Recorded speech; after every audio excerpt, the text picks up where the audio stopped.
लवासाबद्दलची बातमी आहे। लवासात एनडीआरएफची टीम जी ती दाखल झाली आहे। एनडीआरएफ कडून रेस्क्यू ऑपरेशन सुरू करण्यात आलेलं आहे। दरड कोसळल्यानं त्याच्या खाली काही जण अडकल्याची भीती व्यक्त करण्यात येते। लवासा इथे आता एनडीआरएफची टीम रेस्क्यू ऑपरेशन करण्याकरता म्हणून तिथं पोहोचलेली आहे। आपण बघतोय दरड कोसळलेली आहे आणि या पुणे जिल्ह्यात जोरदार पडणाऱ्या पावसामुळे आपण पाहतोय की वेगवेगळ्या घडामोडी समोर येताना दिसतात। तर अपेक्षा करूयात, अपेक्षा व्यक्त करूयात, प्रार्थना करूयात या दरडीखाली जे कोणी लोक अडकलेले ते सुखरूप बाहेर पडू दे।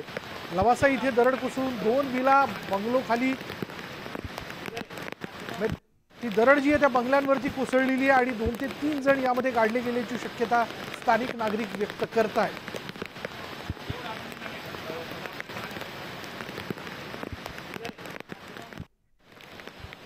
लवासा गावचे पोलीस पाटील राजू पोखरे आपल्या बरोबर आहेत।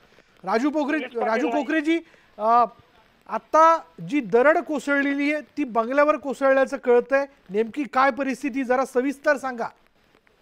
साहेब, आमचे दरड कोसळली घराच्या समोर, घरामध्ये शिरले माती, पाणी वगैरे घरामध्ये शिरलंय आणि एक ह्याच्या गेल्या वर्षी सुद्धा तिथे समोरनं कोसळलं होतं। तेव्हा प्रशासनाने पाहणी केलेली होती, तरी सुद्धा काय त्याची दखल वगैरे घेतली नाहीये त्यांनी, की बाबा की त्या टायमाला आम्हाला म्हणलं शिफ्ट केलं होतं, आम्हाला शिफ्टिंग केली होती त्यांनी आमची।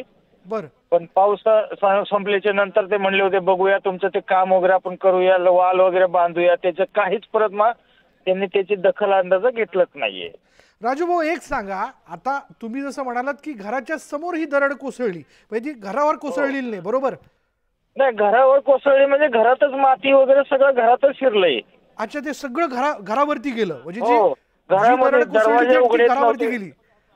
हो, दरवाजे उघडत नव्हते, ते बळबळ दरवाजे उघडले, ते दगडी वगैरे येऊन बसले ना समोर दरवाजे। बरोबर बरोबर। त्याच्यामुळं ते काय। राजू भाऊ एक सांगा, पोलीस पाटील आहात आपण तिथले, आपल्याला पोलीस पाटील नाही, तंटामुक्ती अध्यक्ष आहे मी। अच्छा, तुम्ही तंटामुक्ती अध्यक्ष आहात तिथले, बरं ठीक आहे। म्हणजे तिथले स्थानिक म्हणून आपल्याला घर आणि घर ठाऊक आहे। या घरात किती लोक असावेत असं आपल्याला वाटतं, काय अंदाज? ह्या घरामध्ये आम्ही 5 लोक होतो।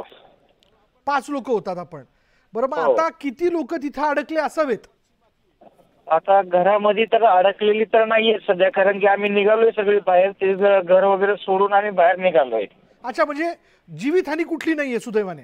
नाहीये, जीवितहानी कुठलीच नाहीये। पण 1 वर्षापूर्वी प्रशासन आलं होतं, कलेक्टर साहेब, तलाठी साहेब हे सगळे आले होते, आम्हाला नोटीस काढलं होतं त्यांनी। बर बर। ते पावसामध्ये ह्याच टायमाला की बाबा तुम्हाला आम्ही सध्या धोक्याचं आहे, ते राहू नका। बर, त्याच्यानंतर पावसाळ्याच्या मला थोडंसं तिथली भौगोलिक परिस्थिती समजून सांगा। म्हणजे तो एरिया कसा आहे, म्हणजे जिथं आता ही दरड कोसळली आहे त्याच्या समोर काही लागून घर आहेत, म्हणजे डोंगराच्या पायथ्याशी सगळी घर आहेत?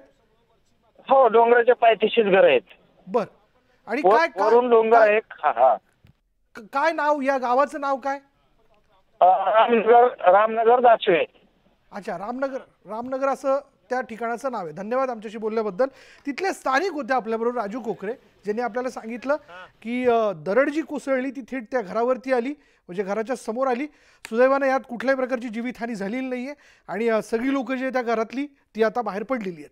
पुढे पाहूयात, पुण्यासह परिसरात सुरू असलेल्या पावसामुळे जनजीवन विस्कळीत झाले। आळंदीत देखील पावसाने धुमाकूळ घातलाय। पावसामुळे इंद्रायणी नदीपात्रात 2 कंटेनर वाहून गेल्याचं समोर आलं आणि त्यामुळे पुलाला देखील तडे गेले। त्याची दृश्य आपण बघतोय, 2 कंटेनर तिथं आजूबाजूला पायथ्याशी हे कंटेनर असावेत किंवा कुठेतरी आजूबाजूला असू शकतात, जे या पुराच्या पाण्यामध्ये वाहून गेलेले आहेत आणि हा कंटेनर पुलाला जाऊन धडकलाय आणि त्यामुळे पुलाला देखील तडे गेल्याचं कळतंय।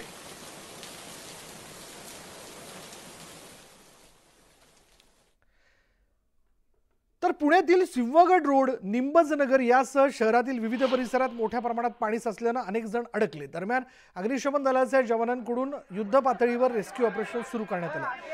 अग्निशमन दलाने खिलारेवाडी परिसरातून 31 तर वारजे तापोधाम परिसरातील 48 नागरिकांना रेस्क्यू केलेला आहे। तर डेक्कन पुलाच्या वाडीतून 15, पाटील इस्टेट झोपडपट्टी परिसरातून 10, सिंहगड रोड परिसरातून 50 नागरिकांची सुटका करण्यात आली आहे। अजूनही युद्ध पातळीवर रेस्क्यू ऑपरेशन सुरू आहे।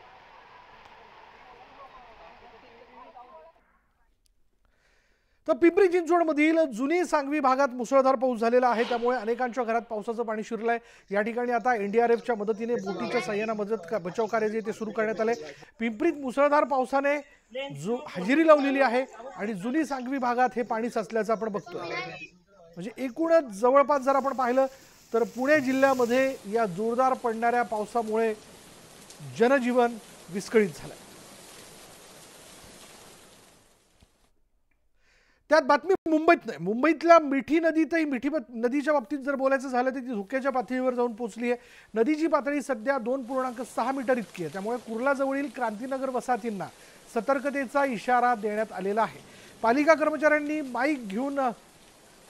माईकद्वारे घोषणा देऊन तिथल्या नागरिकांना सतर्क राहण्याचं ते आवाहन करतायत, सूचना दिल्या जात आहेत। गरज असेल तर घराच्या बाहेर पडा असं सांगितलं जातंय। पण तुर्तास सगळ्यात मोठी चिंतेची बाब अशी आहे की मिठी नदीची पाणी पातळी देखील वाढताना दिसते। ती जर आपण बघितली तर 2.3 पर्यंत जाऊन पोहोचली आणि ती त्याच्यावरती जर गेली तर मात्र आजूबाजूला असणाऱ्या घरांमध्ये पाणी शिरू शकतं।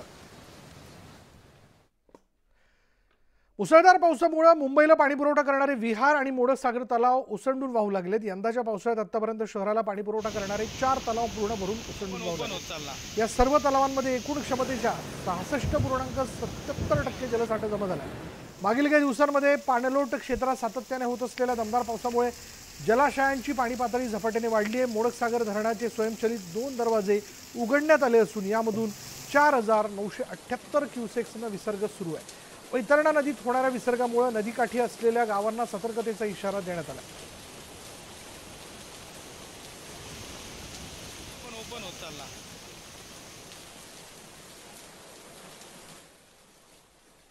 तर सातारा जिल्ह्याच्या हद्दीवर असणाऱ्या वीर धरणांच्या पाणीसाठ्यात वाढ झाली आहे। यामुळे नीरा नदीच्या पात्रात मोठ्या प्रमाणात विसर्ग सुरू आहे।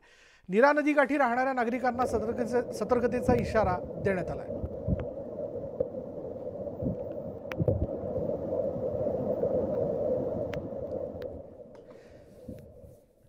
तर निफाडच्या नांदूर मधवेश्वर धरणातून मोठ्या प्रमाणावर विसर्ग करण्यात येतोय। नाशिक जिल्ह्यातील भावली दारणा धरणातून सोडण्यात आलेलं पाणी नांदूर मधवेश्वर धरणात येतंय। नांदूर मधवेश्वरचा पाणीसाठा वाढल्यानं मग 10,132 क्युसेक्स वेगानं गोदावरी नदी पात्रात ते पाणी सोडण्यात येतंय। जायकवाडीच्या दिशेनं यंदाच्या पावसाळ्यातील पाण्याचा पहिला विसर्ग सुरू आहे। नदीच्या पाणी पातळीत वाढ झाल्यानं प्रशासनानं सतर्कतेचा इशारा दिला।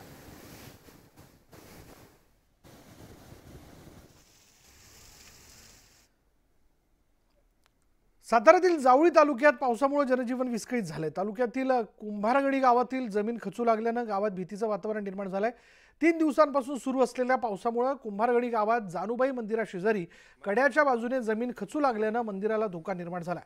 त्यामुळे ग्रामस्थांमध्ये भीतीचं वातावरण पसरलंय आणि याआधी या गावात जमीन खचल्याचं पाहायला मिळालं होतं। मात्र सध्या पडलेल्या या मुसळधार पावसामुळे पुन्हा एकदा जमीन खचू लागल्यानं गावाकडचे नागरिक भयभीत झालेत।